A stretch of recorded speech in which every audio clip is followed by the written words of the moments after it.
Friends, நான் உங்கள் cricket வரான Senthil. India women's versus Australia women third one day பார்த்தீங்கன்னா இன்றைக்கி ஹோபர்ட் கிரிக்கெட் கிரவுண்டில் நடந்தது முடிஞ்சுது. டாஸை வின் பண்ண இந்தியா பவுலிங்கை தேர்வு பண்ணாங்க. பேட் டைம் கிளம்புறாங்கன்னு ஆஸ்திரேலியா ஒரு அட்டகாசமான இன்னிங்ஸ் ஆடி முடித்தாங்க. 50 ஓவர் முடிவில் 409க்கு 7 அப்படிங்கிற மாதிரி முடித்தாங்க. அதிகபட்சமாக பார்த்தீங்கன்னா அலைசா ஹீலி ஓப்பனர், அவங்க ஒரு 158, ஜார்ஜியா வால் அவங்கள்ட்டேருந்து ஒரு 62, பெத் மூனி அவங்க ஒரு 106 அண்ட் லோ டவுன் தி ஆர்டரில் நிக்கலஸ் கேரி பார்த்தீங்கன்னா 15 பாலில் 34 ரன்கள் மாதிரி அட்டகாசமாக இன்னிங்ஸ் ஆடி முடித்தாங்க. இந்தியாவில் அதிகபட்சமாக பார்த்தீங்கன்னா Sneha Rana 10 overs 66 runs 2 wicket எடுத்தாங்க. And Renuka Singh Thakur 10 over 62 runs 1 wicket அப்படிங்கிற மாதிரி முடித்தாங்க. மற்ற எல்லாரும் ரொம்ப எக்ஸ்பென்சிவாக தான் இருந்தாங்க. 410 ரன் டார்கெட்டை சேஸ் பண்ணி கிளம்புறாங்க. இந்தியா பெருசாக சாதகமாக அவங்களுக்கு அமையலை. ஏர்லியாகவே மந்தானாவை லாஸ் பண்ணாங்க. அதுக்கப்புறம் செகண்ட் விக்கெட்டில் ஒரு 50 ரன் பார்ட்னர்ஷிப் கிடச்சிது. அதுக்கப்புறம் ரெகுலராக விக்கெட்டை லாஸ் பண்ணிக்கிட்டே இருந்தாங்க.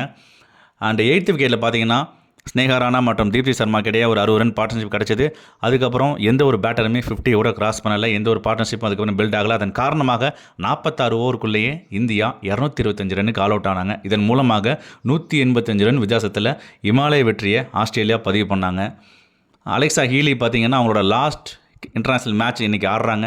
128 ஒன் டே மேட்சஸில் 8 செஞ்சுரி, 3600க்கும் மேற்பட்ட ரன்கள் and with average of 37 and strike rate 100ல் அவங்க கெரியரை இன்றைக்கி முடிக்கிறாங்க.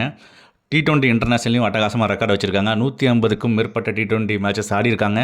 அதில் 127 டிஸ்மிசல் பண்ணியிருக்காங்க. உமன்ஸ் கிரிக்கெட்டை பொறுத்த வரைக்கும் ஒரு பெரிய ஐக்கானாக இருந்திருக்காங்க. மிட்டில் ஸ்டார்க் அவங்களோட மனைவிங்கிறது நிறைய பேருக்கு தெரிஞ்சிருக்கும். கெரியர் ஃபுல்லாகவே விக்கெட் கீப்பராக விளாண்டு அவங்க இன்றைக்கி பவுலிங் போடணும்னு ஆசைப்பட்டிருக்காங்க. அதன்படி 2 ஓவர் போட்டாங்க. 12 ரன்ஸ் கன்சீட் பண்ணியிருந்தாங்க. All the best Alexa Healy for your second phase of your life. Thank you. Alexa ஹீலியோட ஒண்டர்ஃபுல் கிரிக்கெட்டிங் கெரியர் இன்னையோட முடிக்கு வருது. அவங்களோட போஸ்ட் ரிட்டையர்மெண்ட் லைஃப் அவங்களுக்கு பிடிச்ச மாதிரி பெஸ்ட்டாக அமையும்னு என்னோட வாழ்த்துக்களை தெரிவிச்சுக்கிறேன். All the best Alexa Healy.